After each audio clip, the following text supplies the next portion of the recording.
Jay-Z with Roc Nation is partnering with the NFL. And there are a lot of people with various opinions about that. Right. What did you think when you first heard about them partnering? Man, I feel like this. I feel like and we love Khaled. You know what I'm saying? No doubt. I feel like that was his stance. And I talk to him from time to time, and I respect him for taking his stance. I just feel like at this point, I know Jay personally has got to be some type of, thought out. I don't think he would just jump out. I wouldn't hope that he would do that. So until we see his actions, I don't think we should be able to judge until.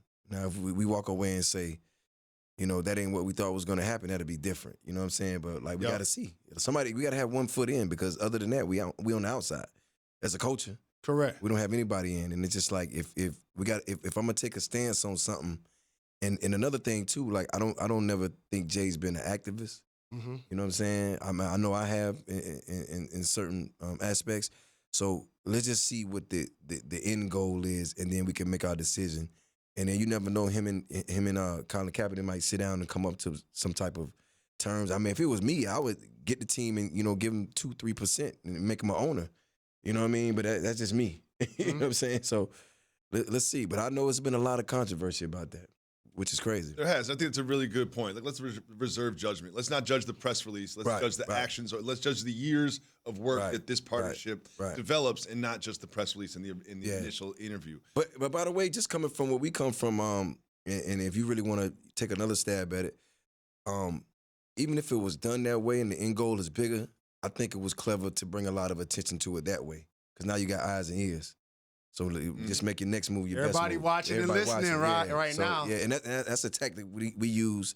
If it's time to put an album out, if it's time to make a move, you get by the way, and I got to be real, he didn't do a Kanye. He didn't go put on a MAGA hat. No. Right. You know what I'm saying? So I was done with that when I saw it. So I'm at least Facts on facts. We took him off our podcast intro. Right. So I'm going to at least wait and see how this plays out before I can do that. But it's not a MAGA hat, so I got to respect that. And one of the things I know won't happen again based on this partnership is you won't have a Super Bowl in Atlanta and not really celebrate Atlanta music, because Atlanta music has become the epicenter of hip-hop over the past couple decades. What's it been like for you, someone who's been in the game a long time, from Atlanta, to watch this shift, this evolution of Atlanta taking over? Man, it was crazy to see how the Super Bowl played out, because I feel like there's so many staples in the community when it comes to the culture. Mm-hmm. I don't think they understand that. You know what I mean? But it was it was the two teams that didn't really represent the culture like that. So I get that part, but it's still Atlanta, Georgia. Mm-hmm. So it's like you go to New Orleans and you don't go to to Bourbon Street. It doesn't make sense. You know what I mean? Or you don't go and see the beads, and that's the New Orleans culture. So when you come to Atlanta, you should see our culture. As far as where we at in as far as music and movies, and I'm proud of the city, man. We came a long way, because we only used to be known for strip clubs, so we're doing good right now. Well, it's still known for strip clubs, too. Y'all just making millions now. But the thing I love about Atlanta, we as people, we always figure out how to go out and get it and bring it back to the city. Whether it's music, whether it's culture. Like when you see these videos of people throwing money or drinking champagne out of the bottle, that all came from us. So it's like, we when you come to, and by the way, you from Detroit, so you know exactly how I go. Like, you go to Detroit, you want to see Detroit culture. Like, you don't want to go to Detroit and think you're in Kentucky. That doesn't work like that. So it's the same way, like with Atlanta, like we bring it back. So I'm just excited to see, young entrepreneurs in the city, just go-getters, and just movie cameras everywhere. It feels like LA. Wow, just you talking about making it rain just brought back so many great memories. I can remember a couple nights we was in there. No doubt about it. You care to tell us about those at all? You want to share some of those stories? Just give it back to the community, doing some charity work. We was doing nonprofit organizations. Yes, that's all it was. Philanthropy. That's all it was. Well, you mentioned entrepreneurs in Atlanta, and you are very much one. You got your hand in technology and real estate and restaurants and music and studios and water. And just so much. What's it like to sort of, be a successful entrepreneur yourself and also see the younger generation try to help them along? For me, I'm all about, blazing the trail, not following anybody's path. And, when I got into this, I told them I was corporate thugging, Jalen. You know no doubt, from day one. That was my whole thing. I wanted to, and anybody that knows me knows that music is my talent, but business is my passion.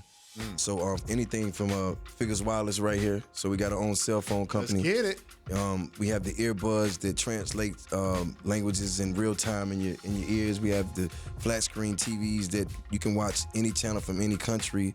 We have the Avion Tequila. We have what else we got? We got AC 99. There's just so many things that's going on that I'm excited about, because the possibilities are endless when you're an entrepreneur and you're your own boss. So that's what I would kick to the youth. Like, ownership is what it's about.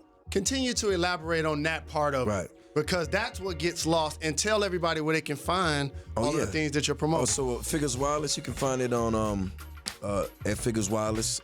Shouts out to Freddie Figures, my partner. Defiance Fuel, you can find that, and this is a daily hydration solution. So this is for athletes. You can find this at Defiance Fuel. For me, man, just having ownership is being a part of something great and not working because you're trying to get money. And it's like you don't chase it. You let it come to you.